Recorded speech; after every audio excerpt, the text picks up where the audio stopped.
Olá, muito boa tarde a você. Estamos de volta com mais um boletim de mercado. Aqui conversando com o Fernando Pimentel, da AgroSecurity Consultoria, para saber dele do comportamento do mercado desta segunda-feira. Foi um início de semana com o mercado aparentemente perdido, sem uma direção definida.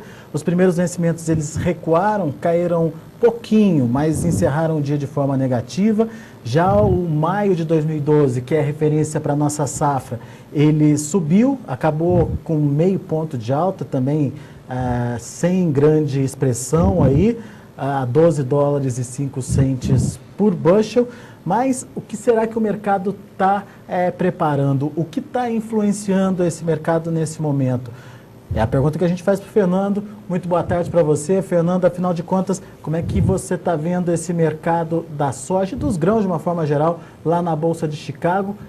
Semana começando aí com o mercado sem grandes alterações, pelo menos no final das negociações, Fernando. Boa tarde a todos. Na verdade, o que nós estamos vendo é um movimento de ajuste do mercado.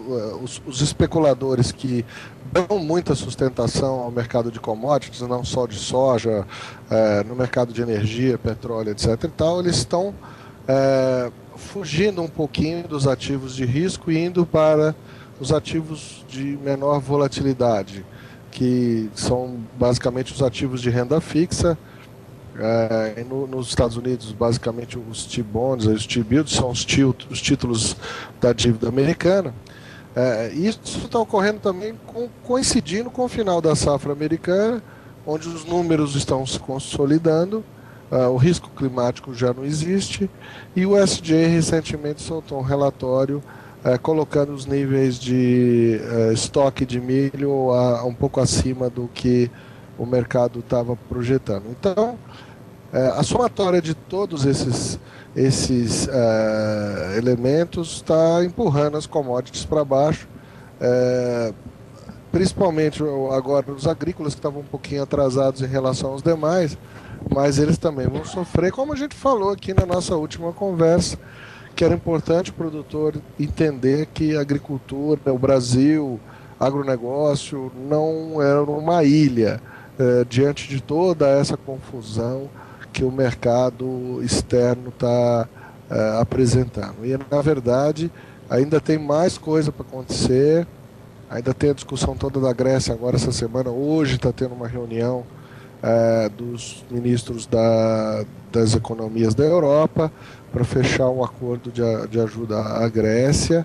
A Grécia provavelmente não vai pagar uma parte do seu endividamento agora.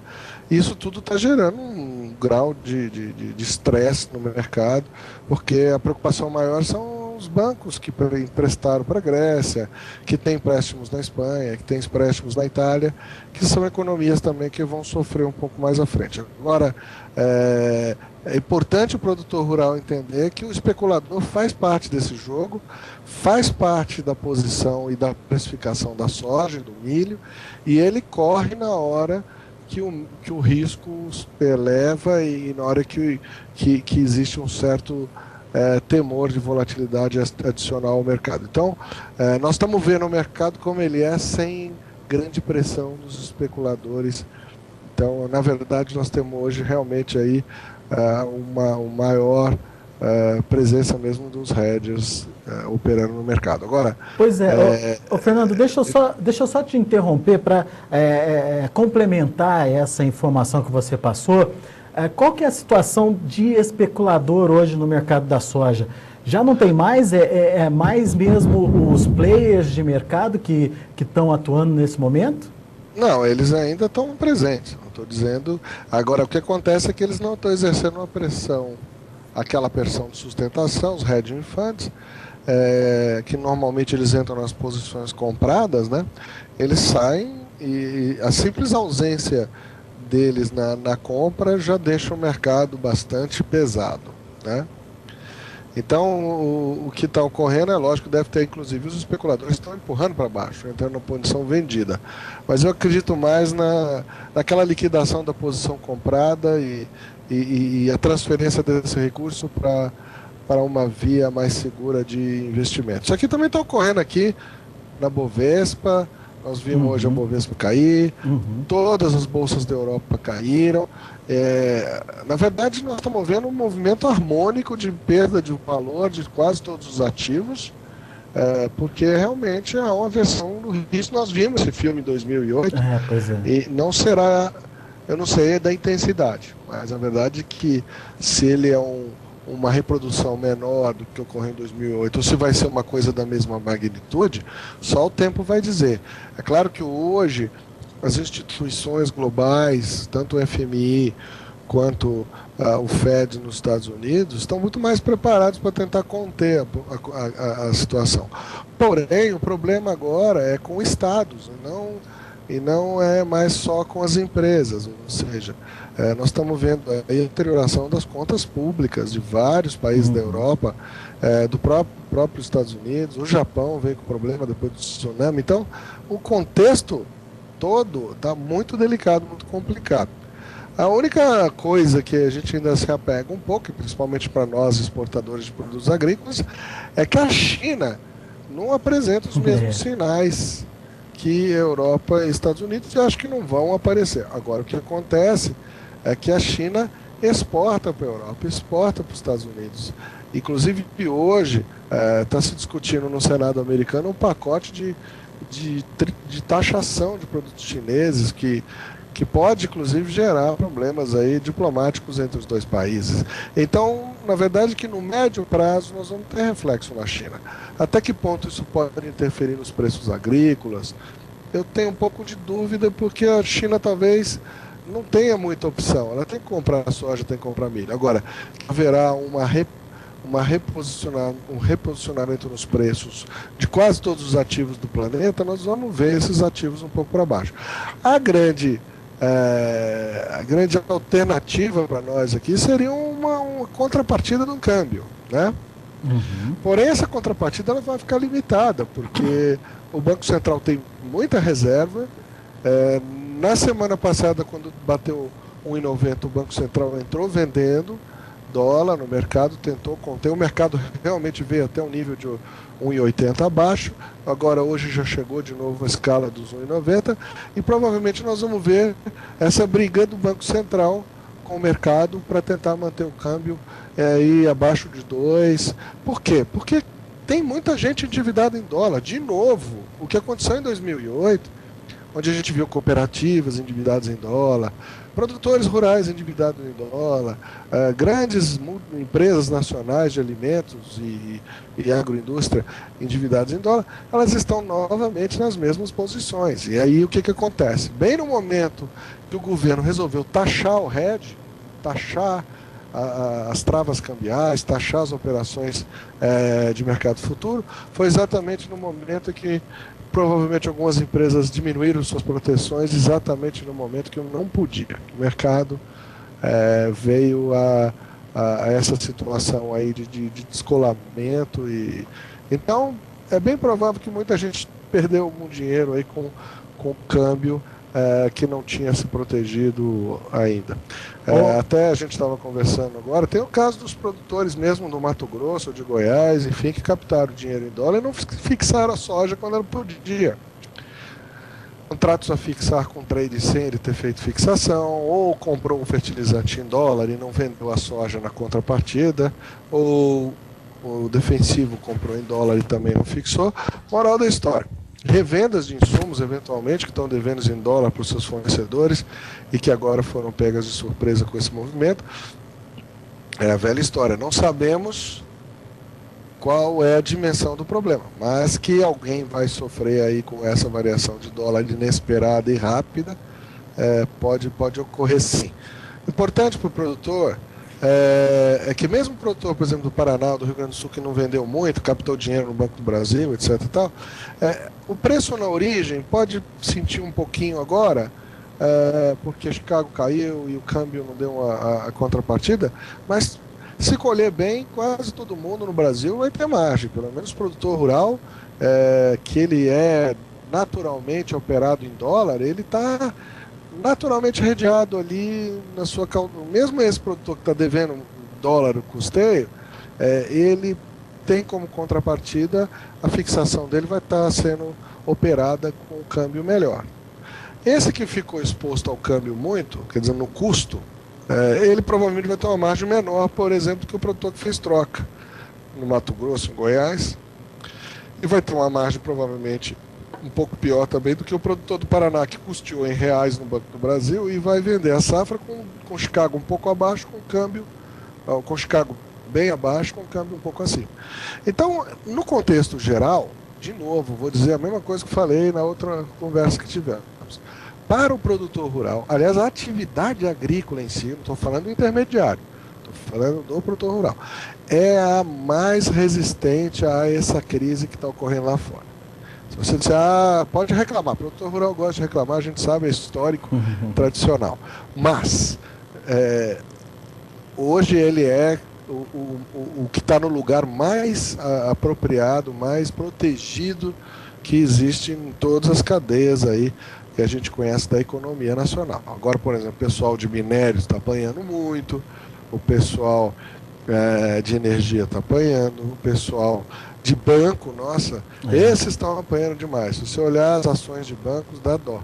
A desvalorização foi muito grande, principalmente dos bancos franceses, está sendo muito grande. As empresas multinacionais estão apanhando também, perdendo valor, principalmente as exportadoras estão perdendo valor de mercado. Então, o produtor tem que se preocupar agora em ter uma boa safra, colher bem. Esse é o fator primordial. Nós ainda não vamos ver um cenário de perda para a agricultura na safra 2012, na minha visão. Vamos ver mesmo que o governo tente segurar o câmbio aí e Chicago ainda caia mais um pouco, ainda tem uma boa gordura, um bom espaço para o produtor dormir tranquilo aí. Nós ainda estamos num cenário ainda muito favorável para o agricultor. Pois é, Fernando. Eu ia chegar nesse ponto.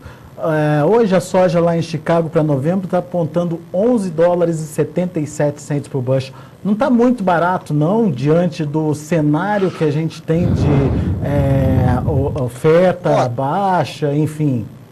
Olha, Alex, o negócio é o seguinte, nós temos um cenário que é preocupante lá fora, ou seja, empobrecimento geral do planeta. O pobre agora, que era rico há pouco tempo atrás, é o cara que compra a nossa soja. Ele quer pagar menos, né? Ele quer pagar menos pelo petróleo. Existe uma pressão inflacionária na Europa, por exemplo, e na China mesmo, onde não cabe, além de todas as más notícias que eles têm de desemprego, imagina com inflação, numa economia onde não existe indexação e tudo mais, a perda da capacidade de compra de assalariados e ainda com uma legião de desempregados que a Europa tem, é um problema complicado. Então essa precificação para baixo dos ativos, ela é esperada. E outra, de novo, quem forma os preços no mercado internacional das commodities, uma parte é o hedge, uma parte é o fundamento de oferta e demanda, outra parte é o viés especulador. Né? Agora, o que é importante entender é o seguinte, onde é que é o limite dessas quedas? O limite dessa queda é o limite onde, lá na origem, onde se produz as coisas, que é no caso aí, Cascavel, Toledo, Ponta Grossa, Rondonópolis, Lucas do Rio Verde, Goiás, Mineiros. É importante que esses produtores estejam remunerados. Talvez eles não vão estar tão remunerados quanto estavam no ano passado, nesse ano que colheram agora a safra verão, mas vão continuar tendo margem. Por quê? Aí o mercado começa a encontrar resistência. A partir do momento em que o produtor não está remunerado, começa o mercado a encontrar resistência para cair, porque aí você já começa a ter no elemento fundamental do mercado o risco de desabastecimento ou de redução de oferta. Né? Então, não estamos com esse cenário ainda. Mesmo com o Chicago aí a 11,77 no novembro e a 12,05 no maio, com câmbio de 1,90, o pessoal está ganhando dinheiro no campo. colhendo normalmente, vai ganhar dinheiro no campo. Não vai ganhar, quem não vendeu nada até agora, não vai ganhar o que estava ganhando há 60 dias atrás, com o câmbio de 1,60 e o Chicago a 14,40, enfim, os prêmios em alta, etc. Agora, o prêmio também deve ajudar. Vamos esperar para ver. É bem provável aí que o prêmio sim reflita mais essa questão de oferta e demanda, que é do mercado fundamental aí, e que independe do especulador. O mercado de prêmio, o mercado de bases, ele é só dos operadores de mercado físico. E esse daí com certeza vai continuar refletindo esse fundamento que você falou, que é da falta de produto, é estoque baixo, etc. Mas veja lá, agora o SDA revisou os números de estoque lá, quer dizer, o número que era alarmante já foi meio que alterado pelo SDA, já não é tão alarmante, mas continuamos com o mesmo. O mundo não mudou em 60 dias, nós continuamos ainda com as mesmas preocupações em relação a crescimento de demanda de grãos, a necessidade de alimentar os chineses, alimentar os seus vizinhos que também estão melhorando, estão urbanizando, estão industrializando e tudo mais. Isso aí não mudou. Agora é lógico, temos um cenário grave lá fora, que é uma coisa que eu diria assim que 2008 foi o começo, agora nós estamos tendo a segunda onda do problema 2008, na verdade, é o W, né? E vamos ter que ver até que extensão isso aí, em que medida isso aí pode afetar o nosso mercado. Agora, de novo, eu prefiro ser produtor rural do que estar no intermédio, tendo que administrar câmbio, né? Tendo que captar recurso junto ao sistema financeiro, que agora já começou a restringir um pouco o crédito. Difícil, né? Então é mais difícil a vida de quem está nesse meio, fornecedor de insumo, cooperativa, revenda e tudo mais, do que a figura do produtor que está lá na ponta, rezando só para chover e secar na hora certa. Como o Fernando mesmo colocou, produtor, se preocupe com a produção nesse momento, se preocupe em ter produtividade esse ano. Depois, mais para frente, a gente vê como é que vai ficar. Claro, influências vão ter, mercado financeiro não tem, pelo menos, uma perspectiva de resolução no curto prazo, então essa situação ainda vai continuar mexendo aí com o mercado. Fernando Pimentel, muito obrigado mais uma vez pela sua participação, pela sua aula hoje aqui junto aos nossos internautas, e volte sempre. Obrigado. Um abraço para todos. Até a próxima.